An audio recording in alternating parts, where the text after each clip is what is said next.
السلام علیکم۔ آج آپ احباب حضرت لوط علیہ السلام کے حالات و واقعات سن سکیں گے، یعنی ان کا نسب نامہ، ان کا مسکن اور ان کی قوم پر آنے والے عذاب کے بارے میں، کیونکہ حضرت ابراہیم علیہ السلام کی حیات طیبہ میں جو بڑے بڑے واقعات رونما ہوئے، ان میں قوم لوط پر آنے والا ایک بہت بڑا عمومی عذاب بھی ہے۔ تو شروع کرنے سے پہلے جن احباب نے ابھی بھی ہمارے چینل انفو آف ہسٹری کو جوائن کیا اور سبسکرائب نہیں کیا تو اس کو سبسکرائب کر لیں اور ساتھ میں لگے بیل آئیکن کو کلک کر دیں تاکہ اس طرح کی انفارمیٹیو ویڈیو سب سے پہلے آپ کو ملتی رہے۔ تو سب سے پہلے حضرت لوط علیہ السلام کا نسب نامہ۔ حضرت لوط بن حاران بن آزر جو ابراہیم علیہ السلام کا باپ ہے۔ حضرت لوط علیہ السلام ابراہیم علیہ السلام کے بھتیجے تھے، کیونکہ ابراہیم علیہ السلام اور حاران اور ناہور آپس میں بھائی تھے۔ حاران وہی شخص ہے جس نے حران شہر کی بنیاد رکھی، لیکن یہ قول ضعیف ہے اور اہل کتاب کی تاریخ کے مخالف ہے۔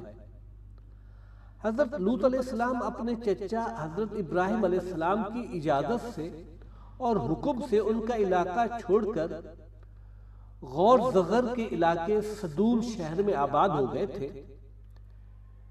یہ علاقہ آباد اور کئی بستیوں پر مشتمل تھا۔ یہاں کے رہنے والے لوگ فاسق و فاجر اور بدترین کافر تھے اور سیرت و کردار میں تمام دنیا سے بدترین تھے۔ راہگیر کو لوٹتے اور مجلسوں میں برا کام کرتے تھے اور ایک دوسرے کو برے کام سے نہ روکتے تھے بلکہ وہ خود بھی وہ برا کام کر گزرتے تھے۔ بدترین کردار و عمل والے لوگ تھے اور انہوں نے ایسی بے حیائی کے کام کی بنیاد ڈالی جو ان سے پہلے کسی کے تصور و خیال و وہم و گمان میں بھی نہ تھی۔ وہ لڑکوں سے بدفعلی کرتے تھے اور عورتوں کے قریب نہ جاتے تھے، جبکہ عورتوں سے نکاح کر کے ان سے متمتع ہونے کا اللہ نے حکم دیا ہے۔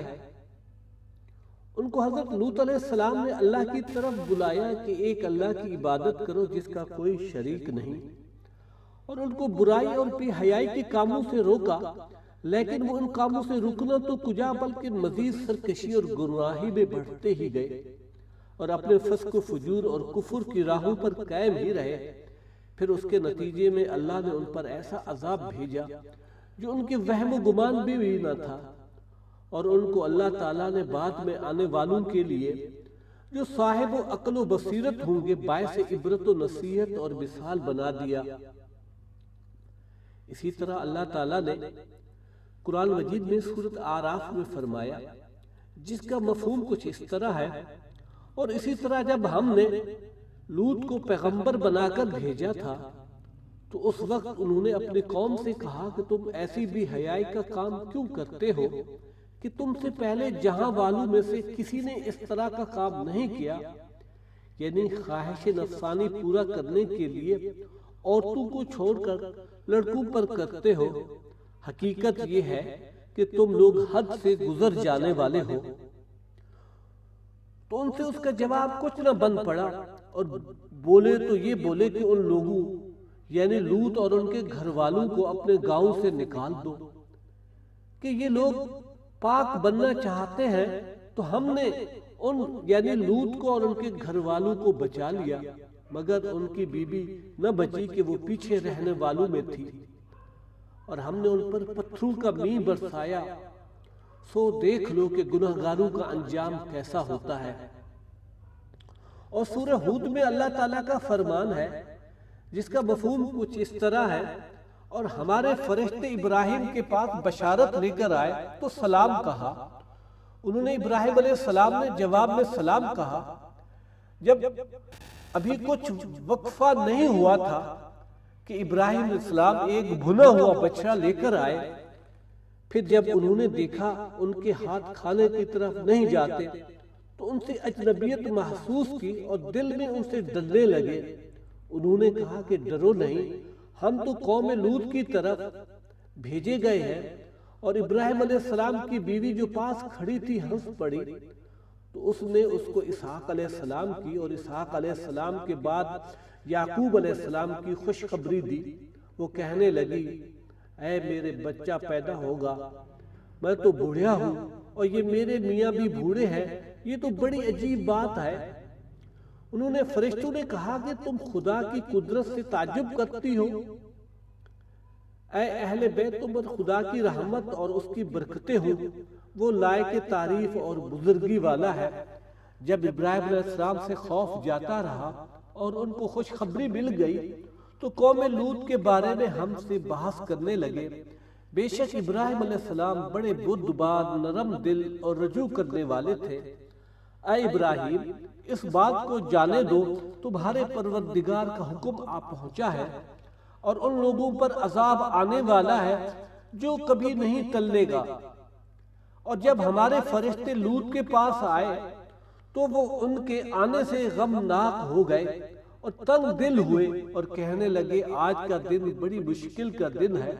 اور لوط کی قوم کے لوگ ان کے پاس بے تحاشا دوڑتے ہوئے آئے، اور یہ لوگ پہلے ہی سے برے کام کیا کرتے تھے۔ لوط نے کہا کہ اے قوم، یہ جو میری قوم کی بیٹیاں ہیں یہ تمہارے لیے جائز اور پاک ہے، تو خدا سے ڈرو اور میرے مہمانوں کے بارے میں میری بے عزتی نہ کرو۔ کیا تم میں سے کوئی بھی شائستہ آدمی نہیں ہے؟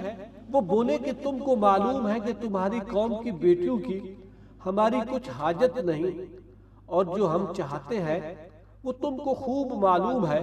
لوط علیہ السلام نے کہا، اے کاش مجھ میں تمہارے مقابلے کی طاقت ہوتی، یا میں کسی مضبوط قلعہ میں پناہ پکڑ سکتا۔ فرشتوں نے کہا، اے لوط، ہم تمہارے پروردگار کے فرشتے ہیں، یہ لوگ تم تک ہرگز نہیں پہنچ سکیں گے۔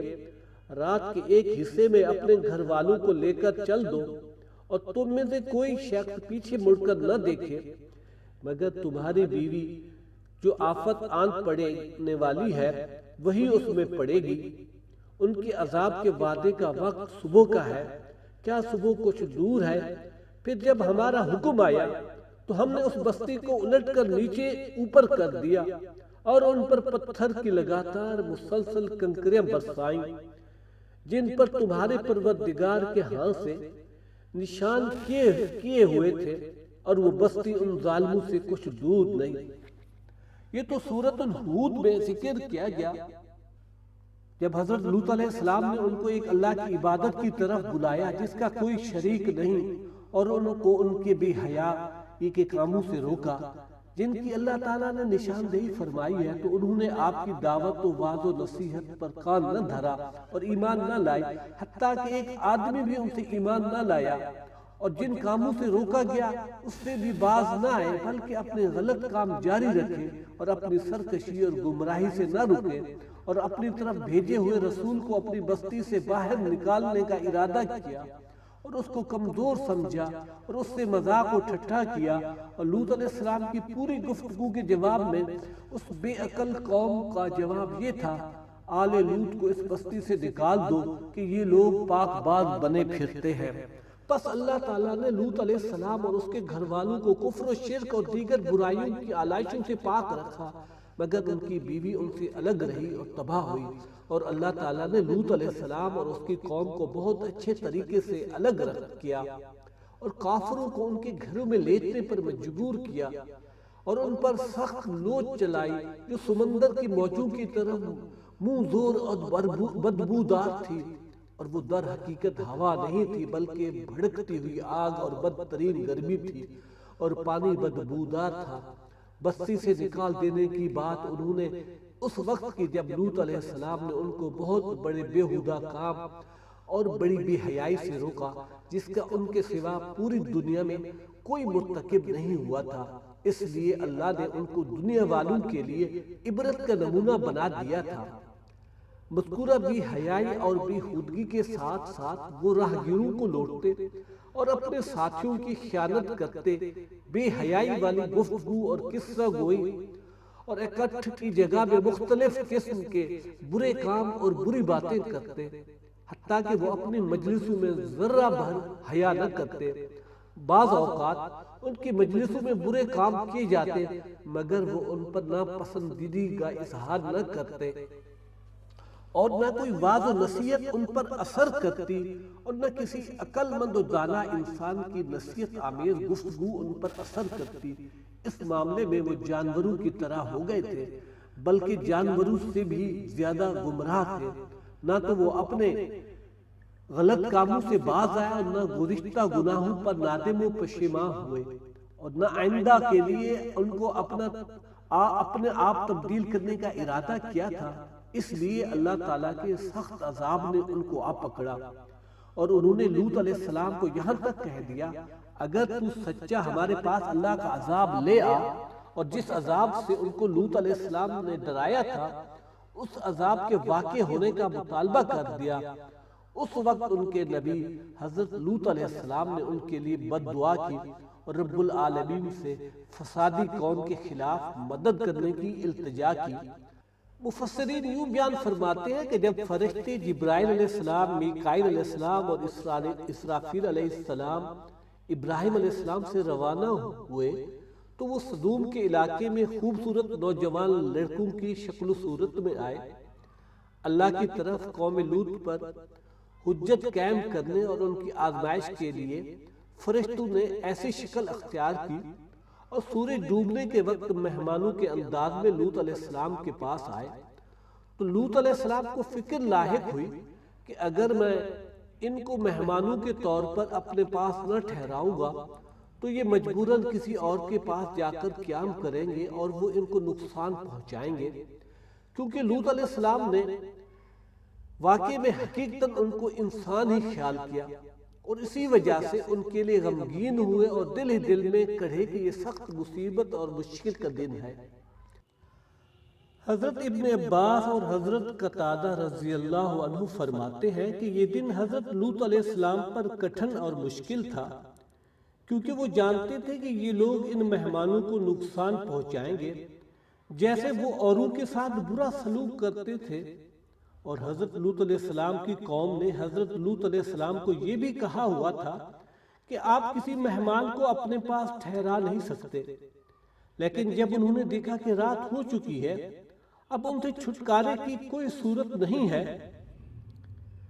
حضرت قتادہ یوں بیان کرتے ہیں کہ وہ فرشتے لوط علیہ السلام کے پاس اس وقت آئے جب وہ زمین میں کام کاج کر رہے تھے، اور فرشتے میزبانی کی استدعا کرنے لگے۔ حضرت لوط علیہ السلام ان سے بہت شرمائے اور ان کے آگے آگے چل پڑے اور ان سے کنایوں اور اشاروں کے انداز میں گفتگو شروع کر دی کہ شاید وہ اس طرح کسی اور علاقے میں چلے جائیں۔ لوط علیہ السلام نے ان سے یہ بھی کہا کہ اللہ کی قسم روئے زمین پر ان لوگوں سے زیادہ برے اور گندے لوگ اور کہیں نہیں ہیں۔ تھوڑی دیر چلنے کے بعد پھر یہی بات ان سے کہی، حتیٰ کہ 4 دفعہ آپ نے یہ بات دہرائی۔ حضرت قتادہ بھی فرماتے ہیں کہ ان فرشتوں کو یہ بھی حکم ہوا تھا کہ اس بستی کے لوگوں کو اس وقت تک ہلاک نہ کرنا جب تک ان کا نبی ان کے خلاف گواہی نہ دے۔ اور حضرت سدی رضی اللہ عنہ فرماتے ہیں کہ فرشتے ابراہیم علیہ السلام سے چل کر دوپہر کے وقت لوط علیہ السلام کی بستی میں پہنچے۔ جب سدوم شہر میں پہنچے تو حضرت لوط علیہ السلام کی بیٹی سے ان کی ملاقات ہوئی، اور وہ اپنے گھر والوں کے لیے پانی بھر رہی تھی۔ لوط علیہ السلام کی 2 بیٹیاں تھیں، بڑی کا نام ریسا اور چھوٹی کا نام زغرتا تھا۔ فرشتوں نے اس بچی سے پوچھا کہ اے لڑکی، ادھر کوئی ٹھہرنے کی جگہ ہے؟ اس نے کہا ہاں، تم ادھر ٹھہر جاؤ، میں تمہارے پاس واپس آ کر بتاتی ہوں۔ وہ اپنی قوم سے ان پر ڈری اور اپنے باپ کے پاس آ کر کہا، ابا جی، شہر کے باہر چند نوجوان ہیں جو آپ سے ملنا چاہتے ہیں۔ میں نے ان سے زیادہ حسین اور خوبصورت آدمی کبھی نہیں دیکھے۔ کہیں آپ کی قوم ان کو پکڑ کر ذلیل نہ کرے، کیونکہ قوم نے ان کو روکا ہوا تھا کہ تم کوئی مہمان اپنے پاس نہیں ٹھہرا سکتے۔ مہمانوں کا انتظام ہمارے ذمہ ہے، حضرت لوط علیہ السلام ان کے پاس آئے اور اس بات کو آپ کے گھر والوں کے سوا کسی کو علم نہیں تھا۔ ان کی بیوی باہر گئی اور قوم کے لوگوں کو بتایا کہ لوط علیہ السلام کے گھر کچھ لوگ آئے ہیں اور ان سے زیادہ حسین و خوبصورت چہرے میں نے کبھی نہیں دیکھے۔ تو ان کی قوم بھاگتی ہوئی ان کی طرف آئی۔ مفسرین یوں بیان کرتے ہیں کہ لوط علیہ السلام اپنی قوم کو اپنے گھر میں داخل ہونے سے روکتے رہے، جبکہ دروازہ بند تھا۔ وہ لوگ اس کو کھولنے اور اندر داخل ہونے کی کوشش کرتے رہے، اور لوط علیہ السلام دروازے کے اندر سے ان کو واضح نصیحت کرتے اور اندر داخل ہونے سے منع کرتے رہے۔ عذاب کی صورت یہ بنی کہ فرشتے لوط علیہ السلام کے پاس پہنچے اور ان کو کہا کہ تم رات کے آخر تک اس بستی سے نکل جاؤ اور تم میں سے کوئی پیچھے مڑ کر نہ دیکھے، یعنی جب عذاب ان پر نازل ہو جائے تو اس کی آواز سن کر کوئی پیچھے مڑ کر نہ دیکھے۔ اور لوط علیہ السلام کو فرشتوں نے کہا تم ان لوگوں کے پیچھے پیچھے چلنا۔ جب لوط علیہ السلام اپنے شہر سے باہر چلے گئے اور سورج نکل آیا اور سورج چمک رہا تھا کہ اللہ کا نہ ٹالے جانے والا عذاب ان پر نازل ہو گیا اور ایسی سخت سزا اتری کہ وہ روکی نہ جا سکتی تھی۔ اور اہل کتاب یہاں یوں ہے کہ فرشتوں نے لوط علیہ السلام کو حکم دیا کہ وہ قریب کے پہاڑ کی چوٹی پر چڑھ جاؤ۔ لوط علیہ السلام نے اسے مشکل سمجھتے ہوئے انکار کر دیا اور قریب کی بستی میں جانے کی خواہش کی۔ فرشتوں نے کہا ٹھیک ہے آپ چلے جائیں، آپ کے وہاں تک پہنچنے کا ہم انتظار کریں گے۔ آپ کے وہاں رہائش اختیار کرنے کے بعد ہم ان پر عذاب نازل کریں گے۔ اہل کتاب کے قول کے مطابق وہ بستی سوار تھی جو ان لوگوں میں غور و زغر کے نام سے مشہور تھی۔ جب سورج چمکنا شروع ہوا تو عذاب نازل ہوا۔ تو مفسرین فرماتے ہیں کہ جبرائیل علیہ السلام نے اپنے پر کے ایک کنارے کے ساتھ ان کے علاقے کو اس کی بنیادوں سے اکھیڑ دیا۔ ان بستیوں کی تعداد 7 تھی۔ ان کی آبادی سمیت ان بستیوں کو اٹھا لیا۔ کہتے ہیں کہ وہ 14,000 افراد تھے اور بعض کے قول کے مطابق 40,000 تھے۔ ساتھ ہی ان کے جانور وغیرہ اور آس پاس کے کھیتوں اور زمین کو بھی اٹھا لیا اور آسمان تک بلند کیا، حتیٰ کہ آسمان کے فرشتوں نے ان کے مرغوں کی آوازیں اور ان کے کتوں کو بھونکنا سنا۔ پھر ان کو الٹا کر دیا کہ اوپر والی زمین نیچے آ گئی۔ مجاہد کہتے ہیں کہ سب سے پہلے نیچے گرنے والے ان کے سردار اور شرفا تھے اور ہم نے ان پر گنگریلے پتھر برسائے۔ اصل میں فارسی کا لفظ ہے، عربی میں استعمال ہوا جس کی معنی بہت سخت اور طاقتور ہے۔ وہ پتھر ان کے اوپر آسمان سے نیچے آ رہے تھے۔ مطلب یہ ہے کہ ان پر ہر اس شخص کا نام لکھا ہوا تھا جس پر اس پتھر نے آ کر گرنا تھا اور اسے کچلنا تھا۔ تو اللہ تعالیٰ نے اس علاقے کو اتنا گرم اور بدبودار کر دیا ہے کہ نہ اب اس کے پانی سے فائدہ اٹھایا جا سکتا ہے اور نہ اس کے پاس کی زمین سے فائدہ اٹھایا جا سکتا ہے، کیونکہ وہ قابل کاشت نہیں، بالکل خراب اور بیکار ہو گئی ہے۔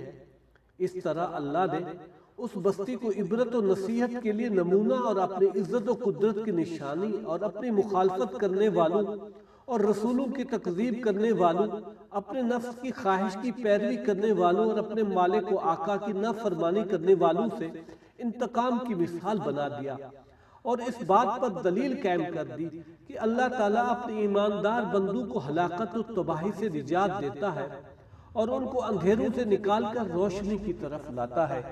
ایک اور جگہ ارشاد فرمایا ہے کہ تو وہاں جتنے مومن تھے ان کو ہم نے نکال لیا اور اس میں ایک گھر کے سوا مسلمانوں کا کوئی گھر نہ پایا، اور جو لوگ عذاب علیم سے ڈرتے ہیں ان کے لیے وہاں نشانی چھوڑ دی، یعنی اللہ تعالیٰ سے بغیر دیکھے ڈرنے والے، آخرت کے عذاب کا خوف رکھنے والے، خواہش کی پیروی سے بچنے والے، اللہ کی حرام کردہ اشیاء و نافرمانیوں سے پرہیز کرنے والے، اور قوم لوط سے مشابہت اختیار کرنے سے خوف کھانے والوں کے لیے اس میں ہم نے عبرت و نصیحت بنا دی۔ پس عقل مند اور سمجھدار اور اپنے رب سے ڈرنے والا شخص وہ ہے جو اللہ کے حکموں کو بجا لاتا ہے اور حلال و جائز بیویوں اور لونڈیوں سے اپنی خواہش پوری کرتا ہے، اور شیطان مردود کے پیچھے نہیں چلتا کہ کہیں اس پر بھی وہ عذاب نازل نہ ہو جائے جو قوم لوط پر آیا، اور اللہ کے اس فرمان اور یہ بستی ظالموں سے کوئی دور نہیں کہ اس گروہ میں آ کر تباہ و برباد نہ ہو جائے۔